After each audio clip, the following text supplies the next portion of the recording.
જામનગર જિલ્લામાં મુખ્યમંત્રી ગૌમાતા પોષણ યોજના અંતર્ગત મહત્વપૂર્ણ નિર્ણય લેવામાં આવ્યો છે। જિલ્લા કલેક્ટર કેતન ઠક્કરની અધ્યક્ષતામાં યોજાયેલી બેઠકમાં 29 ગૌશાળાઓ અને પાંજરાપોળ માટે 3.23 કરોડની આર્થિક સહાય મંજૂર કરવામાં આવી છે। યોજનાના ત્રીજા તબક્કામાં 5821 પશુઓ માટે 1.60 કરોડ રૂપિયા ફાળવવામાં આવ્યા છે। ચોથા તબક્કામાં 6031 પશુઓ માટે 1.62 કરોડ રૂપિયાની સહાય આપવામાં આવશે। આ યોજના હેઠળ દરેક પશુ દીઠ પ્રતિદિન 30 રૂપિયાની સહાય આપવામાં આવે છે।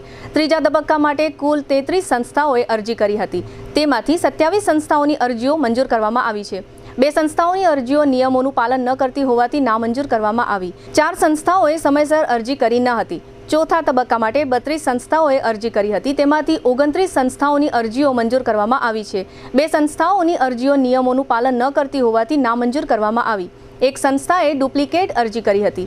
બેઠકમાં જિલ્લા વિકાસ અધિકારી વિકલ્પ ભારદ્વાજ, નિવાસી અધિક કલેક્ટર BN ખેર, નાયબ પશુપાલન નિયામક તેજસ શુક્લા સહિત અન્ય અધિકારીઓ હાજર રહ્યા હતા। મંજૂર કરાયેલી સહાય ગૌસેવા અને ગૌચર વિકાસ બોર્ડ ગાંધીનગરને ચૂકવણી માટે મોકલી આપવામાં આવી છે।